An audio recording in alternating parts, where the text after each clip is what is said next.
Terima kasih pemirsa, Anda masih tetap bersama kami dalam Berita Papua. Bagi Anda yang baru bergabung, kami akan sajikan kembali 3 berita utama hari ini.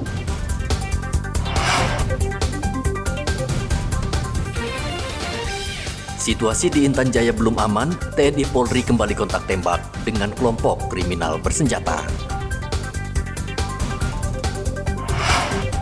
Perahu terbalik dihantam gelombang tinggi di Mimika.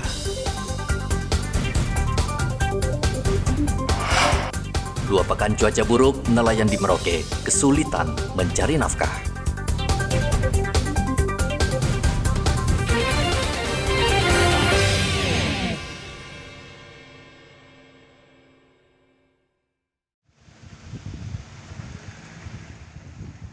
Untuk memenuhi kebutuhan beras bagi warga Papua Selatan, Bulog wilayah Merauke akan mendatangkan beras dari Surabaya.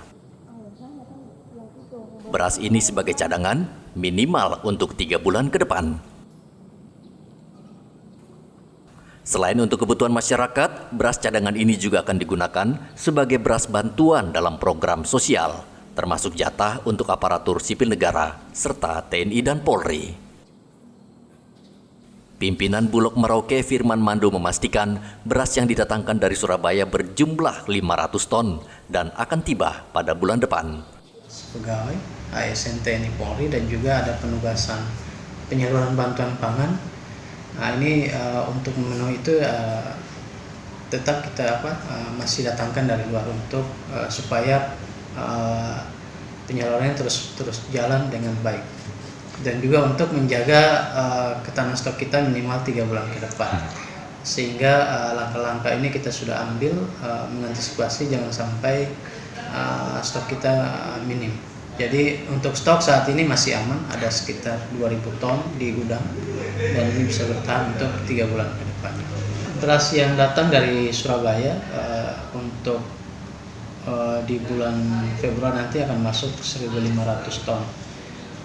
Dan juga nanti ada tambahan sudah ada tambahan juga untuk perintah pemindahan stok dari Surabaya ke Merauke ini ada sebanyak 4.500 ton. Nah ini memang masih proses pemuatan di daerah pengirim. Saat ini stok beras di Bulog Merauke mencapai 2.500 ton dan diperkirakan mampu bertahan selama 3 bulan. Muhammad Ridwan melaporkan dari Merauke, Papua Selatan.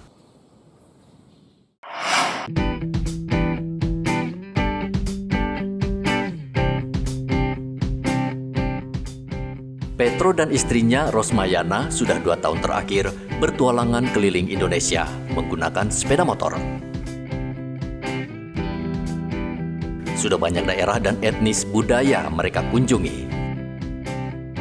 Dan tentu menjadi pengalaman luar biasa dan tidak terlupakan bagi pasangan suami istri ini. Mereka bertolak dari Medan, Sumatera Utara dengan bermodalkan uang sebesar 15 juta rupiah. Saat ini mereka sudah berada di Merauke, Papua Selatan, setelah menjelajahi 20 provinsi di Indonesia.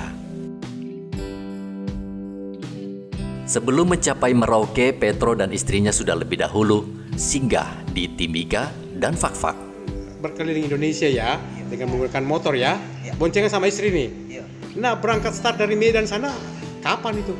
Tanggal 8 bulan 8 tahun 2022. Berarti sudah berjalan 2 tahun ya. Mau hampir 2 tahun. Nah, sejauh ini sudah berapa kota provinsi yang disinggahin ya Bang ini? Sekitar 20-an. 20-an ya. 20 provinsi. 20 provinsi. Yang terakhir mana provinsi ini? Papua Selatan ini? Ya. Kita bukan terakhir sih. Masih mau lanjut lagi? Arah lanjut ke Sulawesi sama Kalimantan. Kalimantan. Kalau Papua baru datang ke sini, Papua Selatan ini? Papua sudah 3 provinsi. Oh, mana saja itu? Fakfak, baru Timika, sama Merauke. Merauke. Ini kurang lebih 2 tahun itu sudah menghabiskan dana itu berapa banyak itu? Kalau dana sih kita bawa 15 juta lebih. Terus? Ada yang support dari Sumatera, kawan-kawan dari Pulau Sumatera itu sekitar 5 jutaan. 5 jutaan. Nah, kehabisan dana seperti itu, nah antisipasi seperti apa itu? Ya, kita kadang kerja di daerah orang gitu, di provinsi orang gitu. Karena kita juga jual kopi. Oh gitu. Sambilan lah. Sambilannya. Nah, Abang kira-kira misinya apa sih untuk berkeliling Indonesia dengan menggunakan motor itu? Pengen Di apa? Indonesia itu kita mau menikmati destinasi tempat-tempat wisata di seluruh Indonesia. Terus sambil kita mengenal adat dan budayanya di setiap provinsi. Oh gitu. Nah, kita juga membuat video setiap perjalanan kita di YouTube. Oh gitu. Tentu uang saku sebesar 15 juta rupiah tidak mencukupi pasangan ini untuk menjelajahi seluruh wilayah Indonesia. Untuk menyiasatinya, selama perjalanan, Petro dan istrinya berjualan kopi. Muhammad Ridwan melaporkan dari Merauke, Papua Selatan. Pemirsa, informasi tadi sekaligus mengakhiri jumpa kita dalam Berita Papua. Saya Gracila Taime, mewakili tim kerabat kerja yang bertugas menyampaikan terima kasih, selamat beraktivitas, sampai jumpa. Wanyambe.